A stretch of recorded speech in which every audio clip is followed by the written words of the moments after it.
me, how's it hanging? How's it happen? You guys know this is Kevin from the Chord Progression Podcast. The podcast Rolling Stone magazine describes as the one that initiates profound discussions with rock and metal artists, allowing fans to discover the creative workflow of other famed musicians and understand the factors that make the band succeed or fall from fame. We're also sponsored by Dark Fusion Systems, the best for your custom competing needs. Get $100 off your entire building code CVPod at darkfusionsystems.com.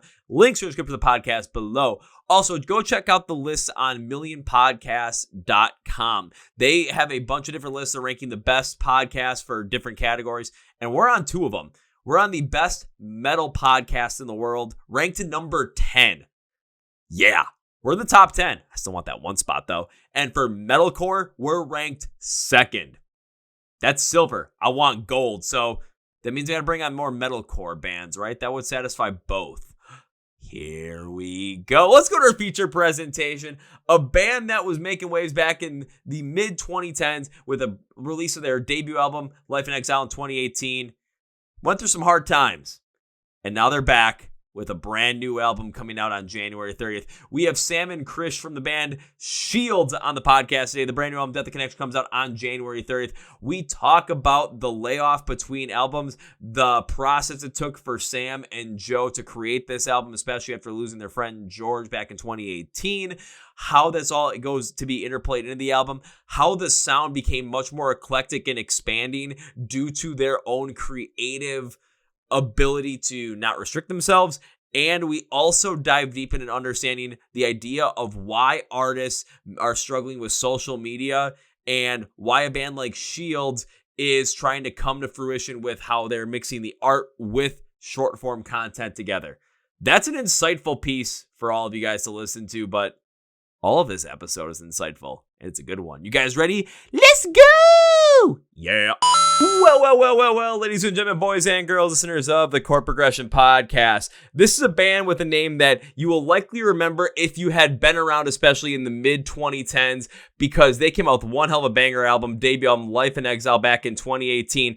It's been rather quiet on their end since then, just because of some certain circumstances. Of course, never the best thing, but through all that, through everything they've been through, they are back and they're releasing a brand new album called Death and Connection, coming out on January 30th, 2026. The first album in 8 years, and yeah, it's fun to listen to. It's a good one, and I'm so happy to be able to bring it to you guys, but also talk to some of the guys that are a part of this as well. So please welcome Krish and Sam from the band Shields to the podcast. So gentlemen, welcome to the Chord Progression Podcast. Yo, thanks for having us, man. Yeah, what's up? It's great.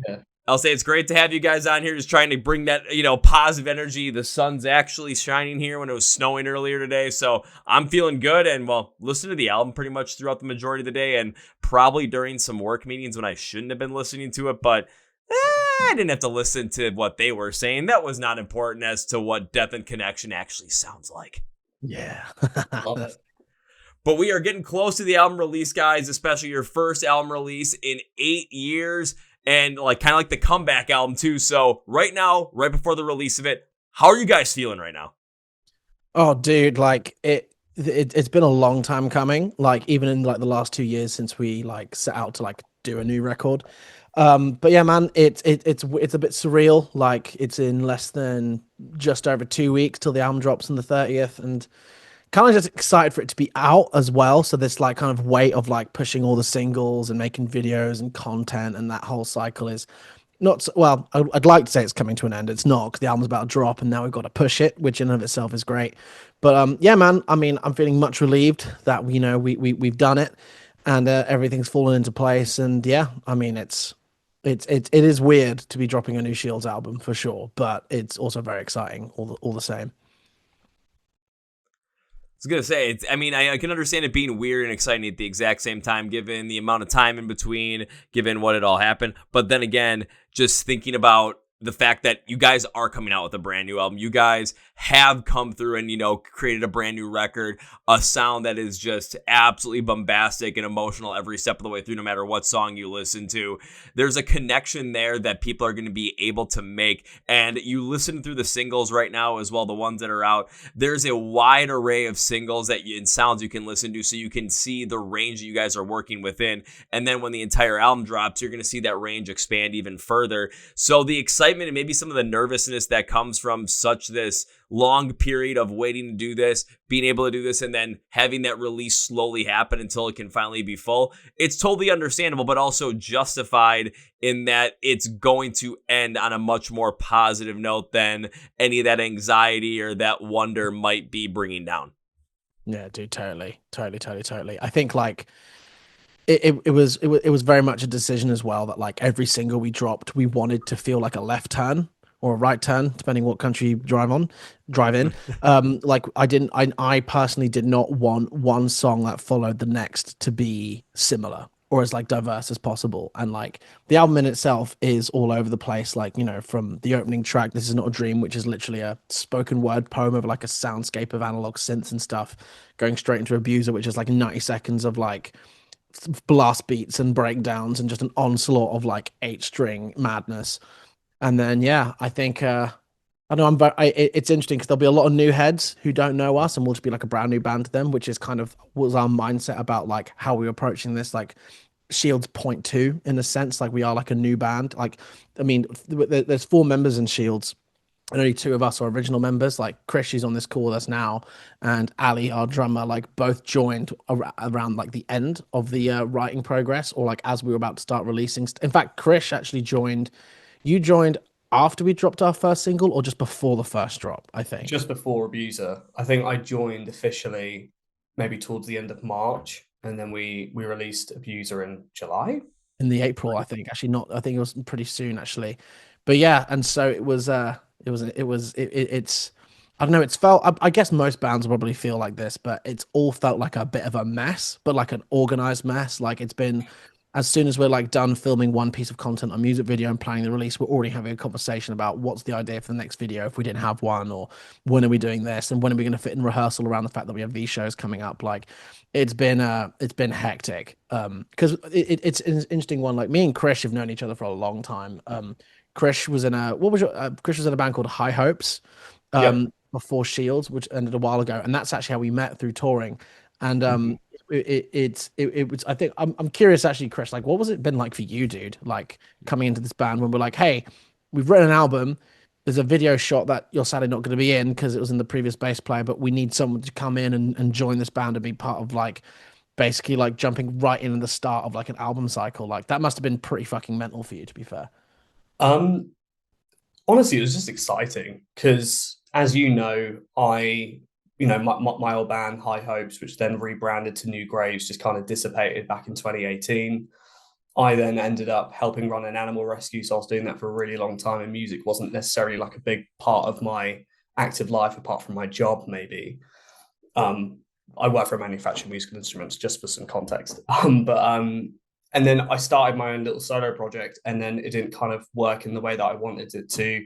You know, so much work needed to be put in, and just for a single person, you know, to do everything from writing, recording, and everything else was just a bit too much. And then I kind of knocked that on the head. And I think just by chance, when I was thinking to myself, I'd love to be in a band again, Sammy gave me a call, and we had like a 2.5-hour catch up. And it just kind of just all fell into place. I think for me, if anything, it's just been exciting. I had like certain expectations of what was needed from me, and like I don't think anything was falsely set or anything. So it's just been a fun time, and it's been fun to get out the house, like coming up to Sam's, like having practice, getting to know the guys a little bit more, and yeah, it's just been loads of fun for me, really. I mean, there's moments where it's stressful for sure, because we're all trying to like navigate everything and try and make sure that we can do our like content normal life as well, like making it all fit. It's a juggling act. Yeah. And like I never played to a click before, so that's been a whole new experience for me. So yeah, it's just a whole bunch of.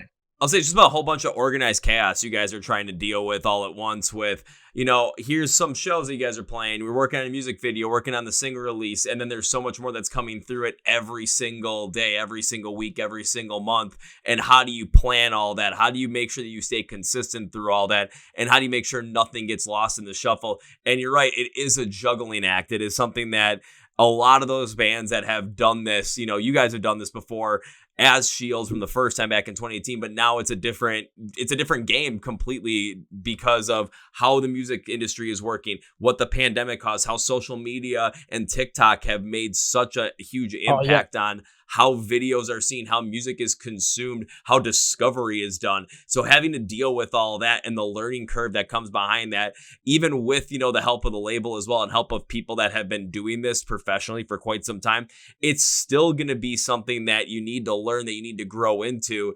And it can seem like there's a lot of stress in there. But what Krish was saying was you're still enjoying the amount of doing it again. You're still enjoying being a part of all this again and going through this process and creating something and releasing it to the world. So it makes total sense where you're having a lot of fun doing this. And there's a lot of cathartic release of, the positivity of finally getting this music out, getting this sound out, and getting these emotions and this message out once again.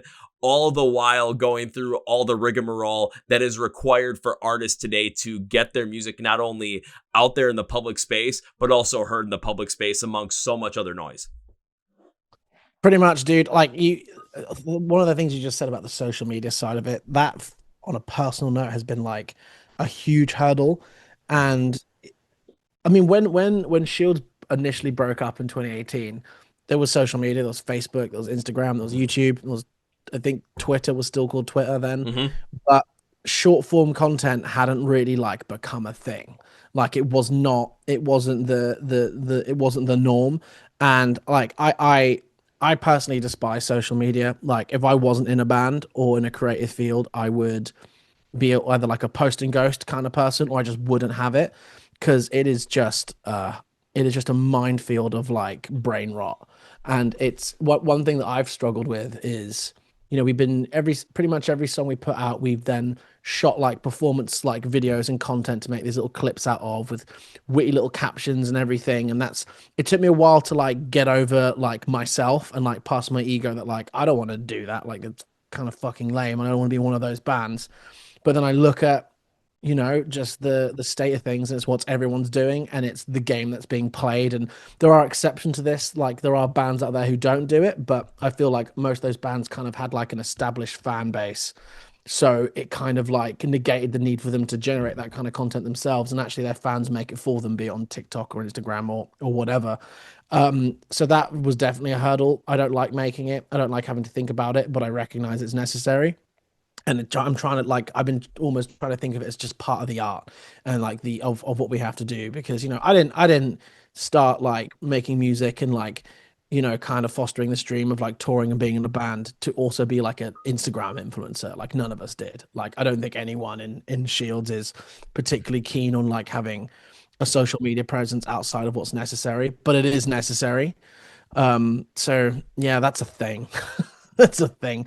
Definitely had my moments with Krish and Ali and like everyone in Shields where I've just been kind of like bitching about like, I don't want to fucking do this. Like I want to do the band, but I don't want to do this content stuff. But then it's kind of like, well, we sort of have to, because you can't just post like a cool picture and like drop a tour poster.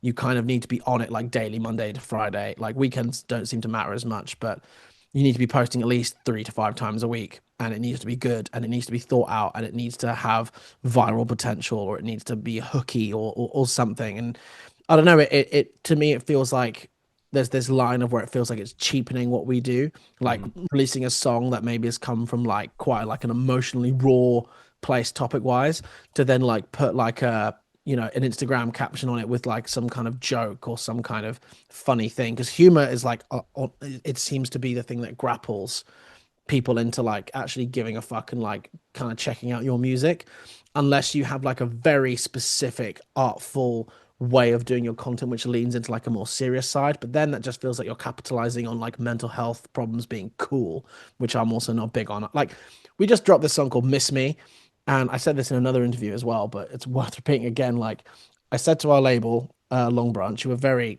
on board with what I had to say, which was like, with this song, given the topic matter, which is it's ultimately about the funeral of our friend George, who used to be in Shields, who passed away. I was like, I'm not doing like content. I'm doing this with like bunny ear, like fingers right now for people who are listening to this. Like, I'm not going to make content for this. There's no way I'm going to post a short of this song about our friend who died. I mean, like, point of view, George is dead. Do you know what I mean? Or some fucking retarded shit like that. Like, I'm just not doing it.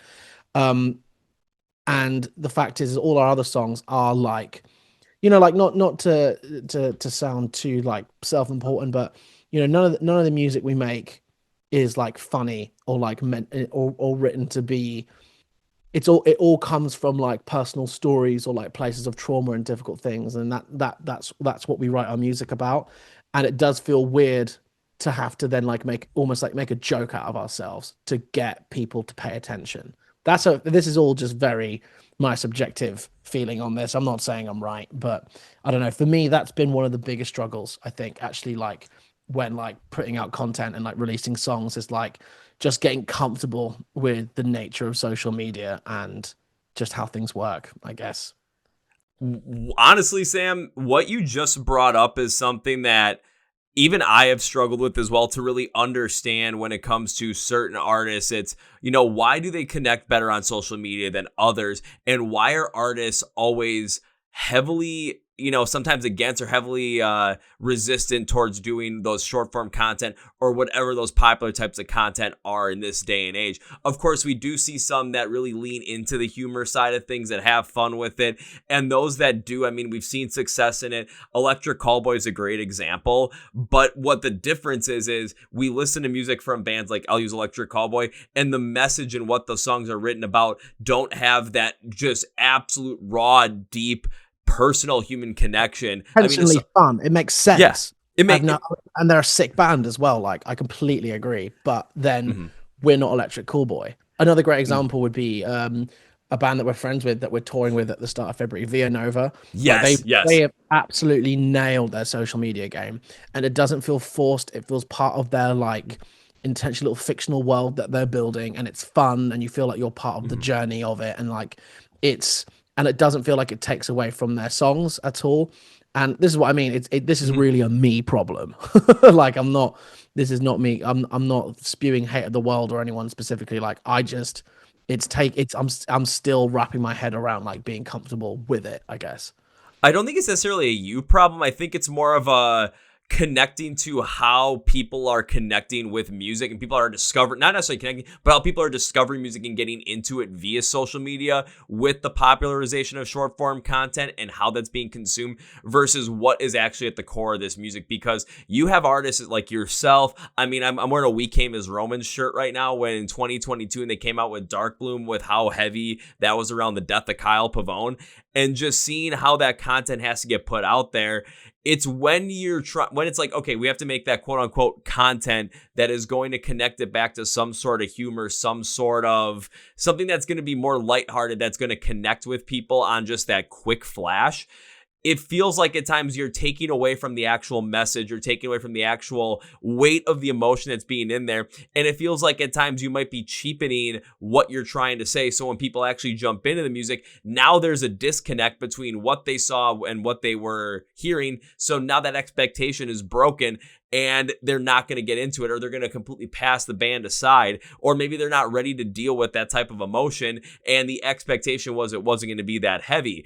There's this disconnect where bands like Electric Callboy, because they have a much more just like lighthearted, fun kind of style, the overall humor side fits. Via Nova, with their sound, their style, the weirdness that they can put together, and how their overall lore kind of comes together, it works. Ice Nine Kills, with the whole horror gimmick and how that's all being put together, that really plays into all of it. But there are so many other artists that are, I would say, more in the realm of where you guys are, where they're making music that is so deeply personal to them, that's coming from such a deep personal place, where they don't want to take it and have it be perceived as something less than what it actually is, where social media, to get that attention, it's being forced to have to do something like that. And that's where the toughness comes in. And when you're trying to have, even like for myself, trying to have deep, insightful, these conversations that could lead to something like this and have these types of revelations, it's hard to also put that out there and then just try and say, oh, here's a little funny snidbit from this.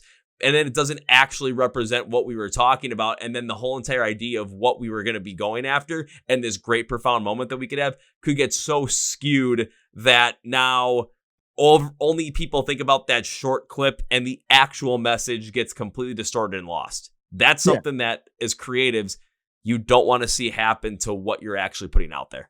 I agree totally. And like, it's not just about it being misrepresented, because I don't I'm not interested in presenting our music as something that it isn't either. Like, it's not about like I want people to take us so damn seriously that we're considered the most deep, emotionally heartfelt project in existence. It's just more about the fact that, we put I reckon it took from the start of January 2024, where we actually like me and Joe, our vocalist, we basically lived in this room that I'm sat in right now. From that point up until now, it's been about pretty much over 2 years of like getting this album to this point where it's getting released, for it to be reduced to 15-second clips with jokes on top of them. And it feels like, I don't know. It's I could talk about this endlessly, so maybe we could move on to something else, because I just feel like I'm being a Debbie Downer on it. But yeah, man, I feel you. Like, it's because I also feel like it's possible to like sound quite pretentious, which I probably do sound a little bit, because I'm not. I don't think I think I can say with chest that the music that Shields makes is very authentic. But therefore, it doesn't. What feels inauthentic is the the way in which people consume media these days and get hooked into listening to bands feels inauthentic. But it's the machine that everyone is addicted to, of just doom scrolling and being on their phones. It's where the real estate is, like it's there's email blasts, there's adverts you can run and everything, and that all helps definitely, and I have nothing against those things. But ultimately, if you're not on social media and you are not just trying to pierce through the saturated mess that is every other band also doing their best to like try and get their music heard and try and build some kind of career, or get something out of music, like, it's fucking difficult. But me and everyone else in a band, I'm sure, also feels this way, or maybe not, maybe just certain people. I mean, for me personally, like I totally get where Sam has that point of view. But then at the same time, I think of it as an opportunity for us to identify what is that niche form of content that we can make. And I think it's just a part of that journey, and that might work with the cycle where we figure out what that niche is, and kind of what brings the audience in. I think that with these types of things, it does take time. And Shields has come back after 8 years of inactivity pretty much. So it is really just a game of testing the waters and seeing what social content works best for us, while we can be confident that we've released an album that we're very proud of. I can understand, especially Sam, where you feel like, you don't want to constantly be on this topic and make it sound like, a Debbie Downer in that way. But what you brought up and what Chris brought up, it shows the two-part dichotomy of exactly what you get with, in terms of, for us as fans, when we see bands that we love, we see bands that we connect with, and all of a sudden we see that just they're not getting that recognition, or they're not getting the focus, and their social media game just is not connecting as well. It's like, okay, why is that? And there's a lot of artists that are out there that, it's the same thing, Sam, that you're feeling. And I want people to recognize that, because it is something that, you guys are going through when it comes to connecting to the style of how people are connecting to these songs, and how people are, not necessarily connecting, but how people are recognizing, discovering this with the way the game is being played right now. And you don't want to put jokes over everything and just make it seem less serious than it actually is. You don't want to be seen as the super serious, super deep band of everything. You want to be seen as who you guys are. But Chris, what you brought up is the perfect second part of that is as artists figure out, okay, I still have to do this, but then how can we do this to fit in that niche that is perfectly us but still connects? I mean, I brought up other bands like Ice Nine Kills, the perfect example, where their horror style and how they put out content that's so focused in around that, it built a whole entire identity for them. It built a whole entire community for them, and it just drives to that. To now, whenever they put out something, it is still authentically them, and it can go in the other areas while still being authentically them. Villanova Electric Callboy, perfect examples of that as well. So it does take time, but if it's something that isn't easy either. You don't see many artists succeed in that to a certain level. And a lot of those established artists that had already been succeeding in that for quite a while, like you said, they didn't really have to do that because a lot of the fans were already making that type of content for them in the first place. Yeah, pretty much. Yeah. Goodness gracious. Yeah, it's a lot to take in, but again, one of the main reasons why I like to dive deep into some of this stuff is because who else is talking about this? Who else is actually bringing this up? If I can bring this up and we can go further into this, I want to go further in this, but I don't want to be that Debbie Downer at the same time as well. So we can always move to the next thing, which is going to be the album Death and Connection, which again comes out on January 30th. Now, going through the entire album, you take a listen to it, and especially that last song with Miss Me, with how heavily impactful the lyrics are, especially towards your dear departed friend George. Sam, I got to ask you this question, especially when it came to writing this album and going through all the emotions of this album. What was that like, and how did you process through all of that? I mean, I had the pleasure of not writing that song, actually. So that was the story behind Miss Me specifically was when George passed away, not long after the funeral. Joe is someone who Joe is an incredible vocalist. Joe is in his own right an incredible musician, multi instrumentalist, very very talented singer, guitarist. Can play violin, piano. Like it's very hands on with like analog synths and everything. Like he really is like just a creative in the truest sense. And for him, and I think a lot of artists as well, but he writes his best stuff, in my opinion, when he is processing something. And he just sat down one day in his parents' house and he set up a mic and his acoustic guitar and got his violin and everything. And he just basically wrote Miss Me there and then. And this was before Shields even broke up, but after George had died. And he didn't write it for Shields or for anything. It was just almost like his own form of therapy. And it's a beautiful song. And then when it came to around the end of 2023, when we were basically decided we're going to do a new album, and this is before Krish had joined as well, me and Joe sat in his living room and we poured through our collective Dropbox folders and put in its own folder every single like demo or unreleased song, whether it had been for Shields or like a different project or anything we'd ever written. We just dumped it into a folder. Anything that we felt like could have been used or could be turned into Shields or was written for Shields and never released. And we just sat down and we went through all of it. And one of those songs was Miss Me. And so when it came to being in this room, like locked in for like 6 months writing the album, you know, we'd already decided when we sat down at the start, just at the end of the year prior, that we were gonna try and finish this song, Miss Me. And when I say finish, like it was a written song, but like maybe bring it into what we felt was like the Shield Sonic universe. So it's like where it can fit, but it's still its own thing. And I mean, one thing that I feel like we did manage to achieve with this album is our first album, Life in Exile, is through and through metalcore. It was at that album was basically instrumentally written by me, sat on my laptop, and my taste of music back then was like Veil of Maya, Acacia Strain, Born of Osiris, like a lot of like American techie metalcore bands, like Heart of a Coward, Structures, Meshuggah, and Einstein Kills even, and all these kind of bands. And that's the kind of album we made, which is just like a big blast of metalcore. This time around, Joe and I really decided that whatever we were going to do, we're not going to obsess about what's trendy. We're not going to worry about what other bands are doing. We're going to write music that we think is just objectively fucking awesome. And again, leaning into like just trying to be as authentic as possible, because I do really think that like real music fans and people who are really into like, bands of all sizes, not just large bands, can really see through the bullshit when it's just like, oh, this is a carbon copy of Bring Me, or Bring Me, or Spirit Box, or Bad Omens, or whatever, versus a band that you can tell are just writing something because they fucking love making it. Even if it is a genre that is trendy, you can like, good example of this is Dying Wish, who are fucking sick. They are like such a great example of a band who I think make really just authentic, straight up metalcore. They're not exactly reinventing the wheel, but the quality and the power of their music is like undeniable. And so when it came to us writing our album, I was thinking of it in a similar way. Like, we're just going to write what we want and we're not going to worry about it.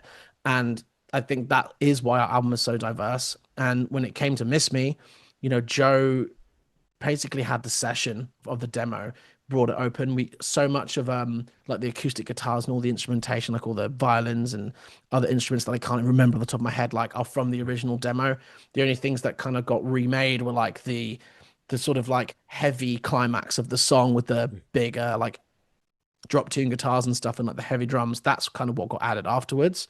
But it was a joy to have a song like that on the album, and it was cool to feel connected to a song that I got to have a hand in making, but didn't come from me, but I could relate to so deeply, because it's about, Joe. I didn't just lose George, so did Joe, and so it was easy to collaborate on, and the whole album was easy to make with him too.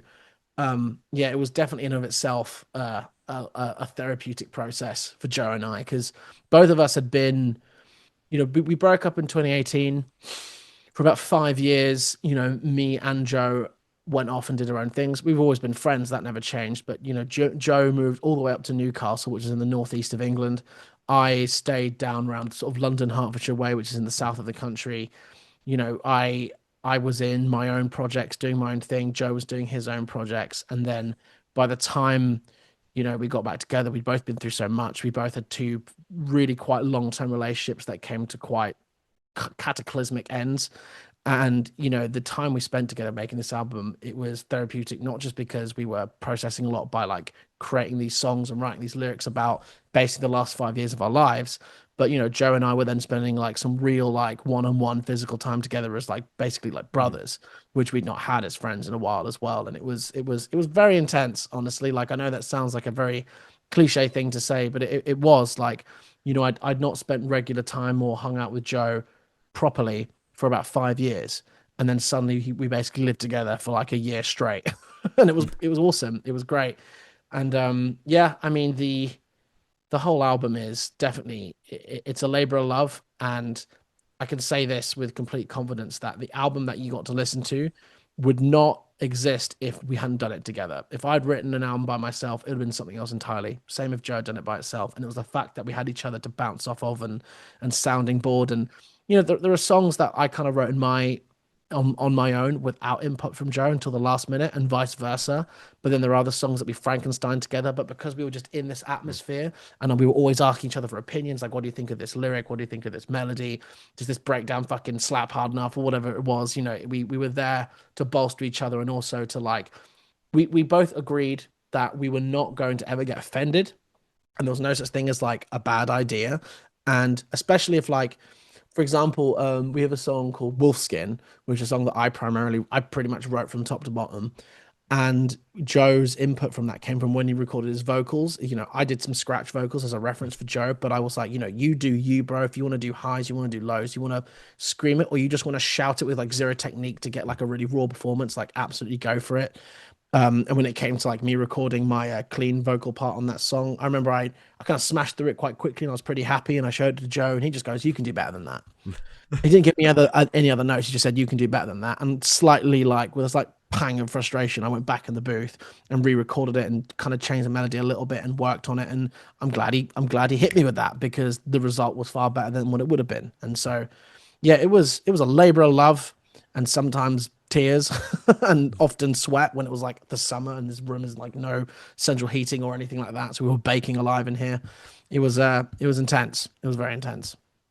But an album like this is going to be intense. And the one thing before I actually have to ask Krish this question is, there is such a dynamic a part of this, because not only you guys going into this as, friends once again, and you're dealing with not only, the time away from each other, still maybe having to musically process the death of your friend, but then also those cataclysmic relationships coming to an end. It's like the perfect storm of where everything can come together and create something that has that dynamic and have so many different emotions across it, and create sounds that are going to be different than what you guys originally did. And by not having that restriction on, this is what, like, we're listening to this is what we want to sound like, you see that there is a wide range of songs on here, from not only those that go aggressive and just absolutely heavy, to things that have much more of this melodic flow and more emotional balance to them, to Miss Me, which is the perfect closer for this entire album. And This Is Not a Dream to open it, having more of a spoken word style poem to really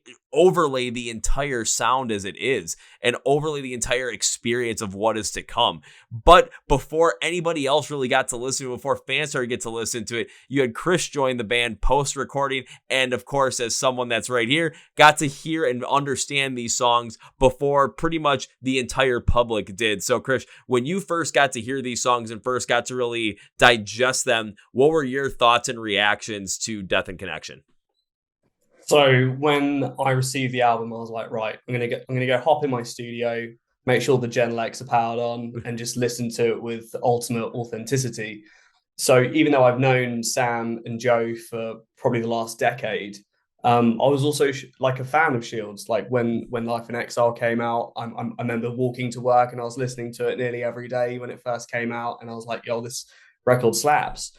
So I came into it very much from the frame of mind of a fan rather than thinking, oh, "Okay, I might join this band." It was more of like a fan listening to it, and I was blown away. I felt like that there are a lot of songs that resonated with me personally. I also went through a really nasty breakup and a really horrible relationship. So like, like hearing This Is Not a Dream and then Abuser like one after another, I was like, wow, I feel like these guys are talking to me. It felt very authentic. And then I got to the album and I listened to Miss Me. Like I didn't know George, but I think all of us deal with grief to an extent in our life, losing someone or losing a relationship, and it made me cry. It was a very authentic song, and I don't think a lot of songs do that to me, but it really pulled me from my heartstrings, and I really enjoy the diversity of the album compared to Life in Exile because I know what Joe and Sam are capable of, and it was amazing to hear it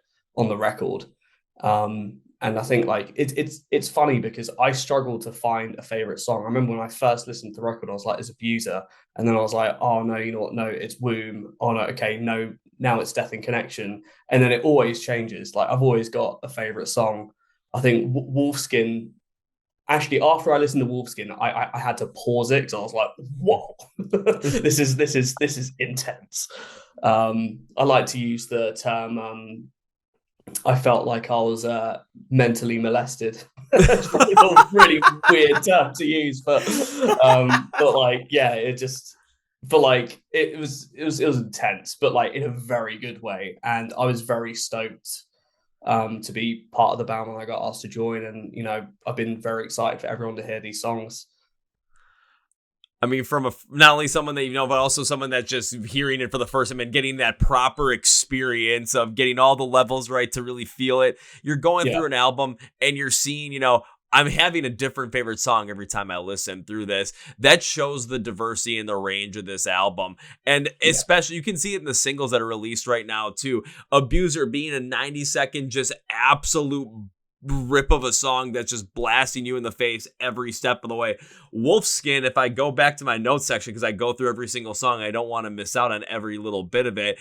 It is heavy, but for me, the thing that connected me to it most, it had this certain bounce to it. And every time I think of like a song, like a metalcore song, especially something that's got a lot of heaviness to it, that has that certain bounce to it, I always think of the Hollow Bodies album by Bless the Fall, because seeing them live, the whole entire room is just bouncing and there's energy that's in there. And this song captured that in a way that is perfectly still you guys, but has that element in there. I'm like, I am stuck into this. Going up to another single with Red and Green, that was probably one of my favorite songs on the record overall, because listening to it, it's more melodic, more emotional. It reminded me a lot of the emotions I felt when I first listened to the Holy Hell album from Architects back in 2018. It had a lot of that expressive nature to it, and some of those even pitched, unclean screams that just you can really only hear from Sam Carter from time to time. They're here. It's incredible.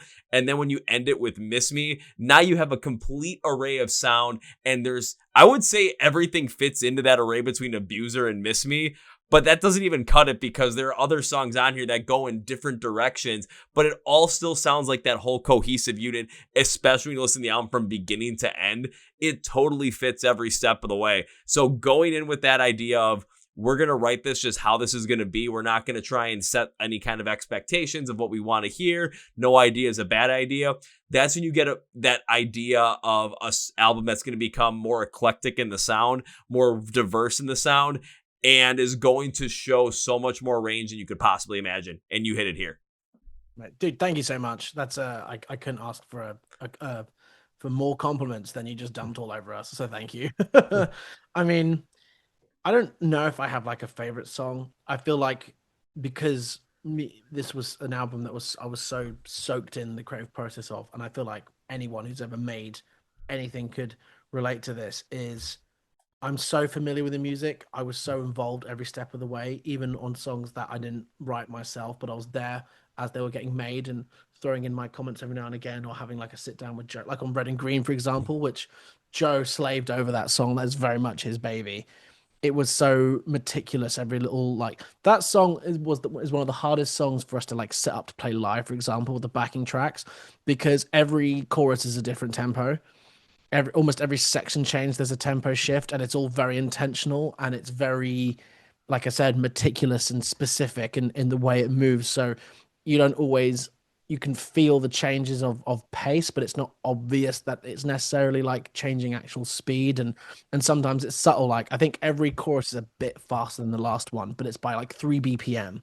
You know, it's very, very, very, very, very precise. And I like that song a lot because one of the joys of being collaborative on a piece of work like an album is there are songs that I can listen to and genuinely enjoy because I didn't write them. It is a magical feeling when you write a track yourself from top to bottom and you know it slaps and you're really proud of it.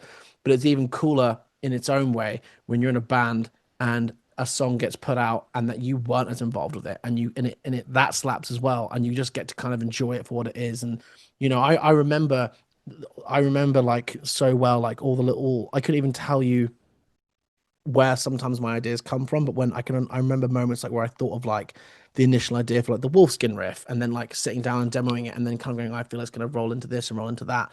But then hearing Red and Green, where that was very much Joe's baby, I don't know that. I don't understand where it came from, but I just get to hear it for what it is. And not dissimilar to like Chris' experience of getting to listen to an album for a band he's then joining and kind of just getting to hear it for what it is without necessarily knowing what the process was intimately like I do, for example. And I still get to have that with half of this album, which was written by Joe. That's still an incredible thing to have to do. And I remember you just started out that like it's hard to pick a favorite song. And there is a typical question I like to ask on this podcast, especially if a brand new album coming out, and it's going to go to the both of you. And no, it is not the favorite song question, because again, when there is something that is this like emotionally expanding and this sonically expanding, it can be hard to pick a favorite. Like Krish said, every time he goes through it, this was his favorite, then it was this. So this is how we go about it. We'll take the songs that have been released as singles and we're going to push them to the side. Reason being is because people have the chance to listen to them right now. But it's the songs that have not been released as singles and are not going to be released as singles are the ones that we want to focus on.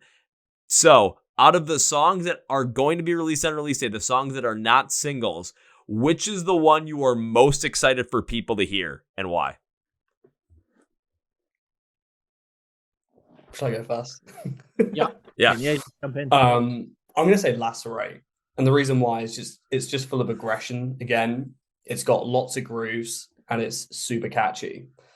We've got a guest vocalist on it who's a friend to the band, and they absolutely smashed it.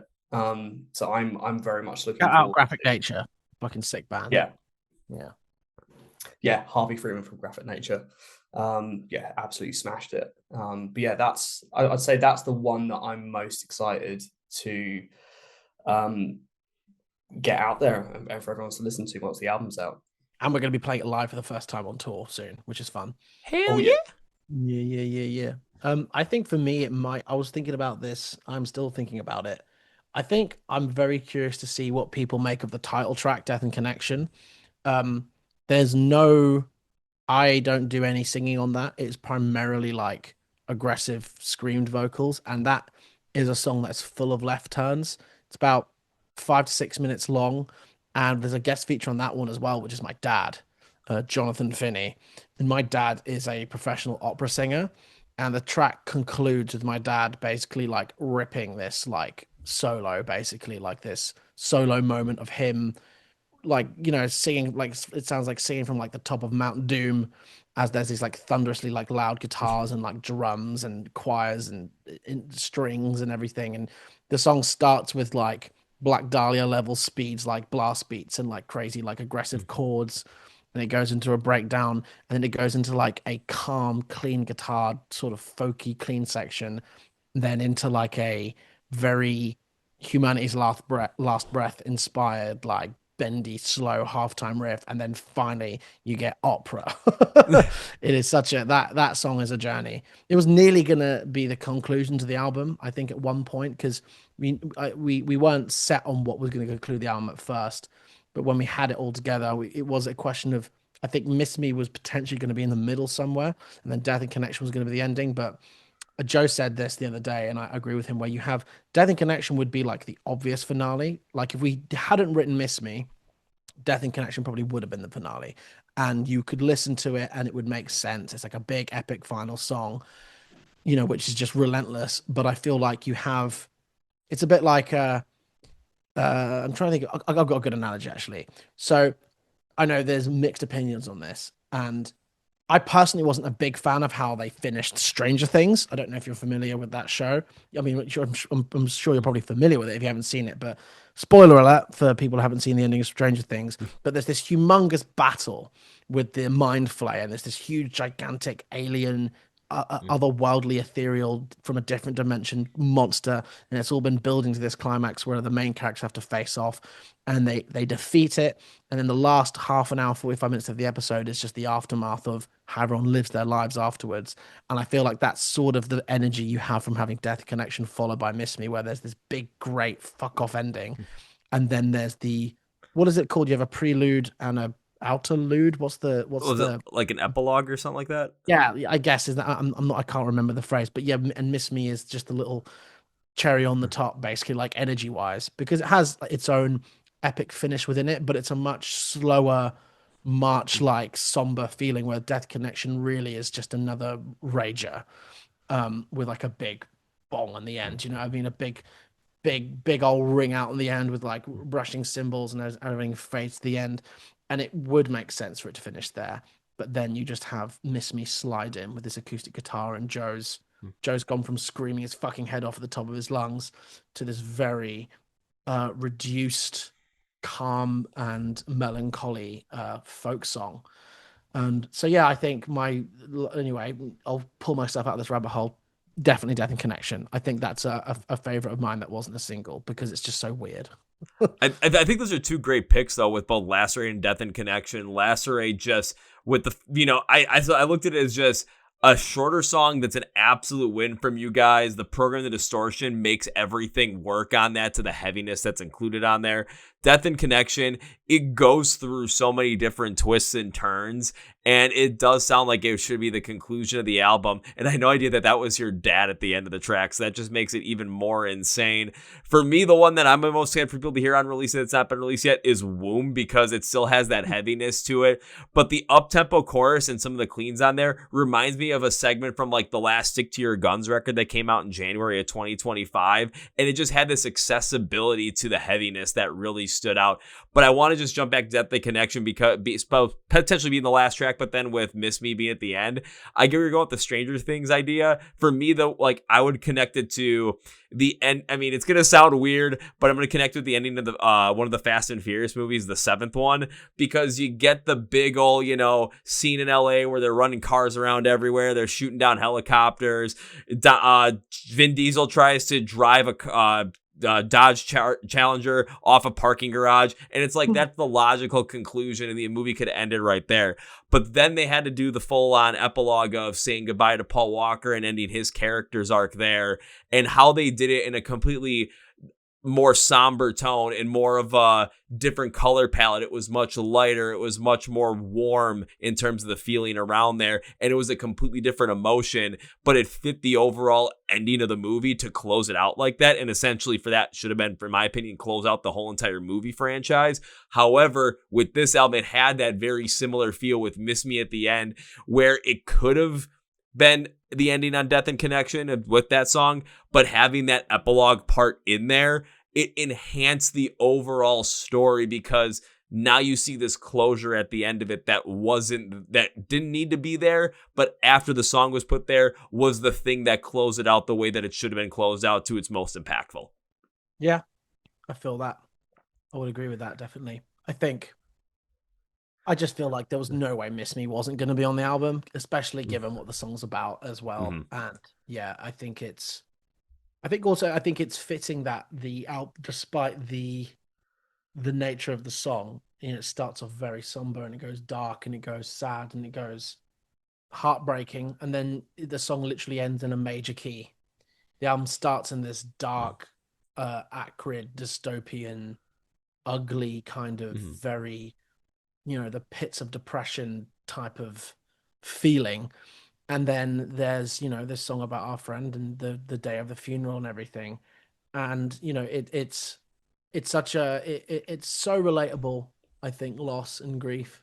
It's so relatable, and I think everyone wishes for peace at the end of like a big trauma like that. Whether you lose a parent or a sibling or whoever, like even just a close friend. And we all want to find peace at the end of something like that. And I don't think anyone goes through a loss and and they're, unless they're like a psychopath or something, like no one can go through a loss like that and remain the same.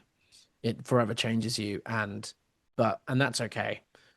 It's totally okay. It's life. Death is a part of life. It's your body knows how to die and all those things, even if you take your own life. I know that's a weird thing to say. Um, and with Miss Me ending the way it does, and it's still somber and it's still impactful, but the fact that Joe made the decision that it will end major, it will end. It won't end somber and dark. It's not going to end somber, maybe, but it's not going to end with a dark feeling. It's not going to end with negativity. It's going to end with painful acceptance, I guess. And I think that's why it needed to be at the end of the album. If you would put that in the middle, it would have been still an impactful song, but it wouldn't have brought the album experience to be as major as it was. And I mean major as impactful, emotionally hitting as it was if it wasn't at the end. So that was the perfect place to put it. A couple more questions before we wrap this up, guys. So first is, with the album coming out January 30th, 2026, there's still the rest of 2026 to go. What can we expect from you guys throughout the rest of the year? Well, February, literally like days after the album comes out, less than like a couple days, we are going on a short run of shows with Villanova in the UK. We're going to hit Blackpool, Glasgow, Blackpool, Glasgow, Scotland, Newcastle, and Birmingham. And then we have a spattering of shows across the year. We've actually just confirmed a very cool London show that we're supporting a band, a new band that no one's heard of yet, I don't think. But they're a very cool project that a lot of people are going to be excited about. And we're going to be supporting them. I can't say who it is yet, but that's going to be happening on June 9th in London.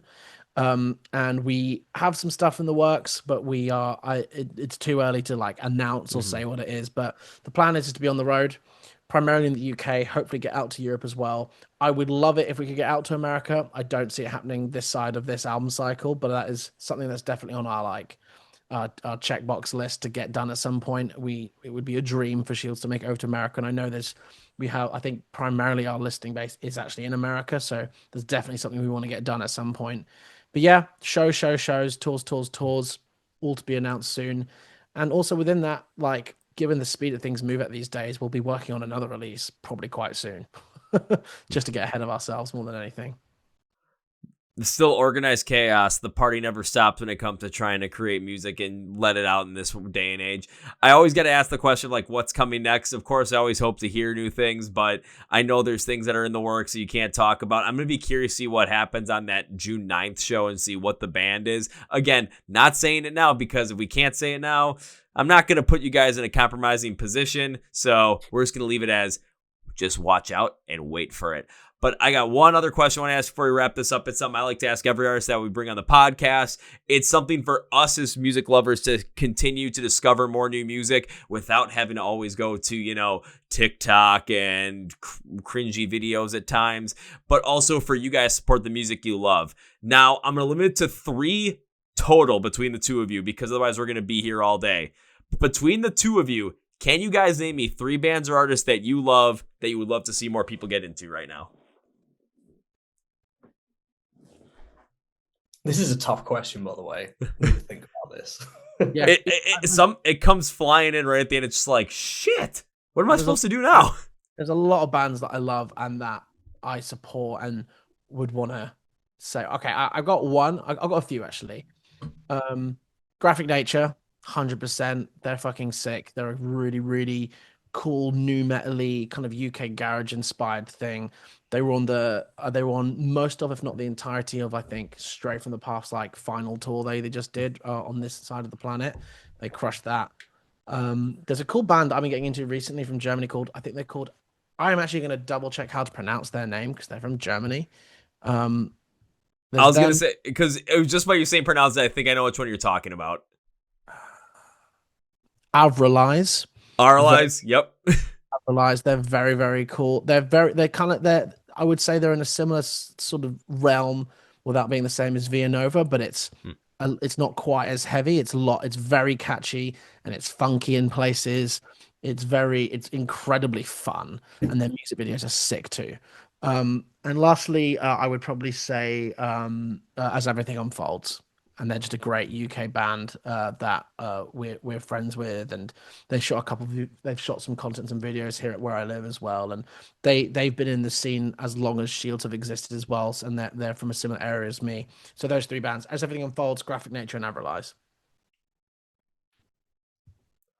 Alrighty, well. I was going to say, I was looking for 3 total between the two of you, and Sam took 3 on his own, so we're breaking the rules right now. Krish, you got any for us? I'm going to say, so I think this band are doing pretty well already, but I'm super into this band called Colorblind. Mm-hmm. I love my emo and my metalcore, and I feel like they kind of tick every box in that regard. Maybe like a smaller black band that I've been listening to more recently is a band called Live a Lie. I think, Sam, you might know the vocalist. Oh, it's James, used to be in Oceans at Alaska. Yeah. Really cool band. And for a third one, already relatively big artist, but I'm super into him. Artist called Nothing Nowhere. Hits the emo and the rap like right in the feels. So yeah, those are my 3. So I just love about asking that question too, especially when you have multiple members from bands in the podcast. It's like, yeah, I just want 3 between the two of you. The amount of times that rule gets broken is about 50% right now. And it's always fun to see that because now I'm just like, okay, when I make this little short video that shouts out all these bands, I'm like, okay, now I got to move this here. I got to move this name here. It's always hysterical because you guys are on top of the short and your faces are fine. And you see my face start to disappear behind the band names. But content, baby. Oh, it's content, baby. It's always fun. But Sam and Krish, I want to thank you guys for taking the time once again today for joining the Chord Progression Podcast. Talking about the brand new album, Death the Connection, coming out on January 30th. We're going to end this episode with 3 things. So first things first, I just said Death the Connection comes out January 30th, 2026. You're going to want to make sure you listen to the entire thing because there are a lot of songs on here that, as singles, they're awesome. As the ones that aren't singles, ooh, just wait. You're going to want to hear the entire thing. And from top to bottom, no shuffle, no skips. Enjoy it every step of the way. And see him play live if you're over in Europe and the UK and what that June 9th show is going to be about. So go script to the podcast where it says Find Shields Online. Links, labels for everything can be down there for social media where you can listen to the album, where you can stream it, where you can pre-order it, where you can get concert tickets, and where you can go support them by getting some merch as well. It's all down there. So I'm doing all the work. All you have to do is click the link and go. Now it's time for number 2. Whenever I've guests on the podcast and I join the podcast, I tend to make a certain promise as a way to say thank you. I appreciate you taking the time, and I wish you continue to support the band in the future. And this is how we do it. It's not an if. If implies it might not happen, but I like to say when because it's going to happen. We just don't have a day or time yet. But when I get to see you guys perform live for the first time, I will come and find you. I will come and say hello to you, but that's not the real promise. The real promise is first round's on me. Hell yeah. Can't wait, dude. Let's go. And you'd be surprised. Sometimes it's 1 round. Sometimes I show up at the bus with a case of beer. Sometimes that happens too. Well, our preference is a Ultra Monster White, please. Or a case of Monster Ultra White.